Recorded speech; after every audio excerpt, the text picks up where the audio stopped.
La philosophie des samouraïs, honneur, combat et héritage. Introduction, la voie du guerrier. La figure du samouraï est l'une des plus emblématiques de l'histoire japonaise. Ces guerriers d'élite, apparus dès le Xe siècle, ont façonné l'histoire du Japon à travers leur discipline, leur loyauté et leur code moral strict, le Bushido. Plus qu'un simple art du combat, la philosophie samouraï est une quête de perfection où l'honneur prime sur la vie elle-même. Leur mode de vie ne se résumait pas seulement à la guerre, mais aussi à une rigueur mentale et spirituelle, mêlant la méditation zen, la stratégie et l'acceptation de la mort. Dans ce récit, nous explorerons les valeurs fondamentales des samouraïs, leur entraînement, leur manière de combattre, leur rapport à la mort et leur héritage dans le monde moderne. Le Bushido, un code d'honneur intransigeant.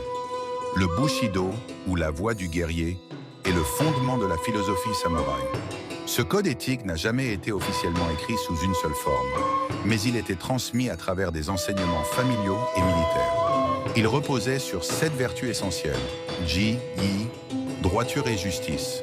Un samouraï devait toujours agir avec intégrité et impartialité, même au péril de sa vie. Yu, yong, courage. La peur ne devait jamais être un frein, et le samouraï devait affronter le danger avec sérénité. Jin, ren, compassion. Bien que guerriers, les samouraïs devaient faire preuve de bienveillance envers les plus faibles. Rei, li, respect et courtoisie. Chaque interaction devait être marquée par le respect, même envers l'ennemi. Makoto, sheng, honnêteté et sincérité. La parole d'un samouraï était sacrée et il ne devait jamais mentir. Meiyo, min, yu, honneur. La réputation était primordiale et tout manquement au Bushido entraînait une honte immense. Shugi, jong-i, loyauté. Un samouraï devait une fidélité absolue à son seigneur, jusqu'à la mort s'il le fallait. Ce code distinguait les samouraïs des autres guerriers et était au cœur de leur existence. Contrairement aux ninjas, qui privilégiaient la discrétion et l'adaptabilité, les samouraïs plaçaient l'honneur au-dessus de tout, parfois même au prix de leur propre vie. L'entraînement, un corps et un esprit d'acier. Dès leur plus jeune âge, les samouraïs suivaient une formation extrêmement rigoureuse. Cette éducation commençait dans l'enfance et durait toute une vie. Maîtrise des arts martiaux. Les samouraïs étaient des experts en combat rapproché et en maniement des armes, notamment le katana. L'arme emblématique du samouraï, forgée avec une précision inégalée. Le yumi, arc japonais. Les samouraïs étaient d'abord des archers avant de devenir des épéistes. Le naginata, hallébarde japonaise, et le yari, lance. Utilisés dans les combats contre des cavaliers. Le jujitsu et l'aïkido, des techniques de combat à main nue, discipline mentale et de spirituelle. Les samouraïs pratiquaient également la méditation zen, qui leur permettait de contrôler leurs émotions et d'être pleinement présents dans l'instant. Cette connexion entre le corps et l'esprit était essentielle pour agir avec calme et précision sur le champ de bataille. Le rapport à la mort, entre honneur et sacrifice. Contrairement aux ninjas, qui privilégiaient la survie et l'efficacité, les samouraïs n'avaient pas peur de mourir. Ils considéraient la mort comme une étape inévitable de leur destin et cherchaient à mourir avec honneur plutôt que de vivre dans la honte. Le seppuku, ou harakiri, était un rituel de suicide pratiqué par les samouraïs pour laver leur déshonneur ou éviter la capture par l'ennemi. Ce rituel extrêmement codifié consistait à s'ouvrir le ventre avec son propre katana avant d'être achevé par un compagnon d'armes.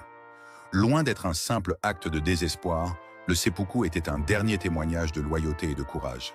Certains samouraïs allaient même jusqu'à rédiger un poème de mort avant d'accomplir cet acte ultime. Samouraï et ninja, 2 philosophies opposées.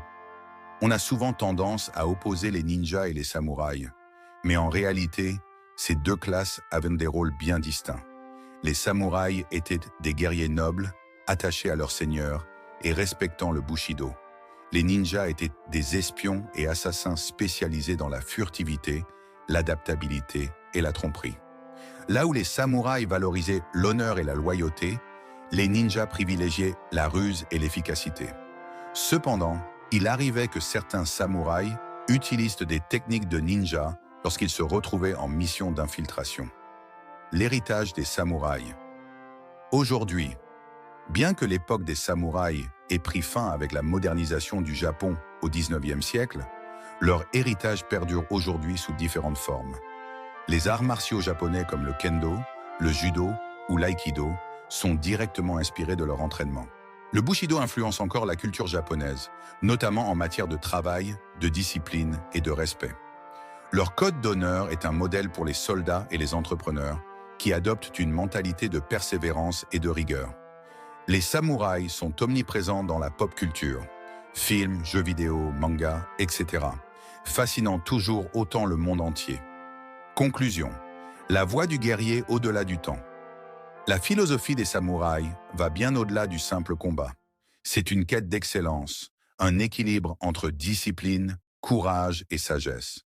Leur mentalité rigoureuse continue d'inspirer ceux qui cherchent à se dépasser, que ce soit dans le sport, les arts martiaux ou même la vie professionnelle. Aujourd'hui encore, l'esprit du samouraï résonne dans notre monde moderne, nous rappelant que l'honneur, la discipline et la maîtrise de soi sont des valeurs intemporelles.